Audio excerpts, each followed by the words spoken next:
बाबा साहब अंबेडकर को मानने वाले देश के चारों पांचों कोनों में 4-5 जातियां हैं। वो जातियां बाबा साहब अंबेडकर को क्यों मान रही हैं?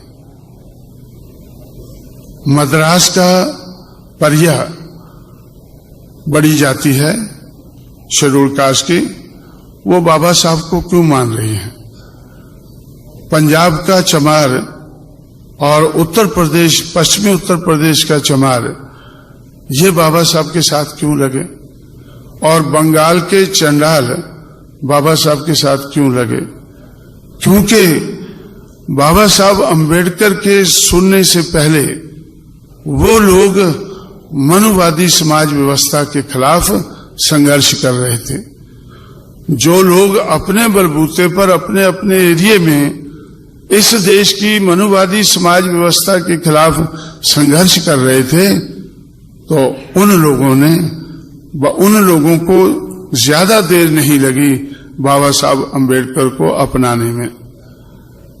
पंजाब के चमार, पश्चिमी उत्तर प्रदेश के चमार और बंगाल के चंडाल और मद्रास के चारों तरफ के एरिया के परिया, ये लोग अपने अपने क्षेत्र में मनुवाद के खिलाफ संघर्ष कर रहे थे। संघर्ष क्यों कर रहे थे? क्योंकि सबसे ज्यादा अन्याय इन लोगों के साथ हुआ था। सबसे ज्यादा अन्याय और महाराष्ट्र के महार, मैं महाराष्ट्र भूल ही जाता हूं, बोलना तो नहीं चाहिए, तो इसलिए महाराष्ट्र के महार बाबा साहब अंबेडकर की देखरेख में संघर्ष कर रहे थे। पंजाब का चमार मंगूराम की देखरेख में ब्राह्मणवाद के, मनुवाद के खिलाफ संघर्ष कर रहा था। और उत्तर प्रदेश के जाटव, जो चमार अपने आप को जाटव कहते हैं।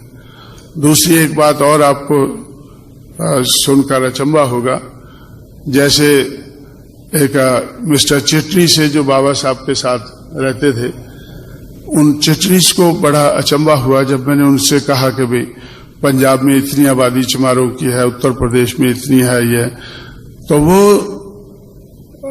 रिकॉर्ड देखने लग गए। सेंसस का रिकॉर्ड है और सेंसस के रिकॉर्ड में चमार है ही नहीं। वो बोले आप बोलते इतनी आबादी है उनकी, तो इधर तो रिकॉर्ड में है नहीं।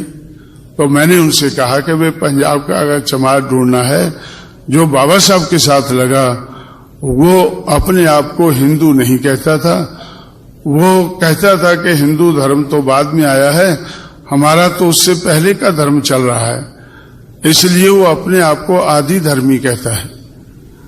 जो पंजाब का जो रिबेल चमार है, ब्राह्मणवाद के खिलाफ जो चमार है, वो अपने आप को आदि धर्मी कहता है।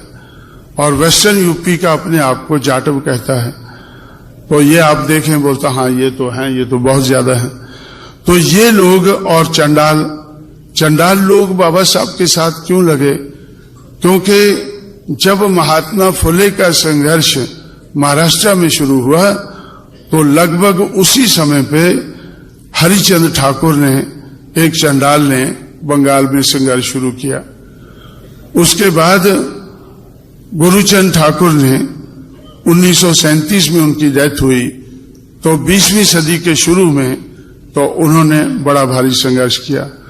और सबकी भाषा लगभग एक ही जैसी थी।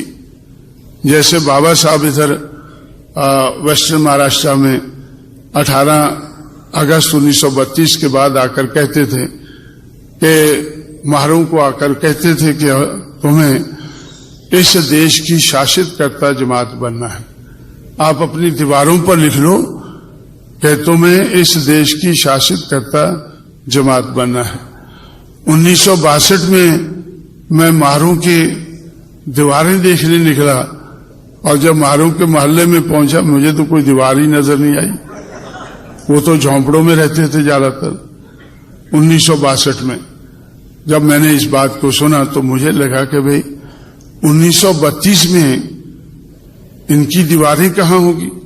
जब 1962 में नहीं है, तो 1932 में कहाँ होंगी। लेकिन फिर भी बाबा साहब अम्बेडकर ने उनको कहा कि जाओ अपनी दीवारों पर लिख लो कि हमें इस देश की शासित कर्ता जमात बनना है, और इसके लिए प्रबंध मैंने किया है। बराबरी के वोट का अधिकार मैं आपके लिए लाया हूं, और 18 अगस्त 1932 को आपको बराबरी के वोट का अधिकार मिला है। इस वोट का सही इस्तेमाल करके आप लोग इस देश के शासक बन सकते हैं, या अपने हितों की रक्षा करने वाली सरकार आप लोग बना सकते हैं। तो उससे मुझे पहले तो अचंभा हुआ, लेकिन के 1962 तक उनके मकान बहुत कहीं कहीं है, शहर में है, इधर है, और ज्यादातर तो वो झोंपड़ों में रहते हैं। तो ऐसा मुझे लगा कि बाबा साहब को मालूम नहीं था 1932 में कि मेरे लोगों के, मेजॉरिटी लोगों के तो मकान ही नहीं है। और 1962 में जब मैं पूना में अपने दफ्तर में जाता था शाम को, तो मुझे सड़कों पर चिल्लाते हुए बच्चे नजर आते थे, सुनाई पड़ते थे, आई भाखड़ी, माँ रोटी कहते हुए। 1962 में मुझे, जो हमारा दफ्तर था उसके चारों तरफ मुझे 8 बजे के लगभग, 8 और 9 के बीच में जब लोग खाना खाते हैं, तो आई भाखड़ी कहते हुए जो लोग झोंपड़ों से दिखकर आते थे तो वो भाखड़ी मांगते थे। तो इसलिए तो इस हालत को देखकर मुझे ऐसा लगा कि बाबा साहब अम्बेडकर ने जो कहा कि जाओ अपनी दीवारों पर लिख लो कि हमें इस देश की शासित कर्ता जमात बनना है, वो असलियत से तो बहुत दूर थी, लेकिन बाबा साहब अम्बेडकर की वो चाहत थी। उन्होंने अपनी चाहत को प्रकट किया है। जो देश की, महाराष्ट्र की रियलिटी है उसको नहीं, उसके बारे में नहीं कहा। रियलिटी तो यह है कि उनकी दीवारें ही नहीं है मेजॉरिटी लोगों की, लेकिन वो चाहते थे कि जब इनको वोट का अधिकार मिल गया है तो ये बड़ी बात हो गई है, सबसे बड़ा अधिकार मिल गया है, तो इसका इस्तेमाल करके ये इस देश के हुक्मरान बन सकते हैं। अगर हुक्मरान नहीं तो अपने हितों की रक्षा करने वाली सरकार बना सकते हैं। तो इसलिए तो जब मैं बार बार सोचता था कि भाई इन लोगों को जब तक ये देश के हुक्मरान नहीं बनते हैं तब तक इनका कल्याण नहीं होता है।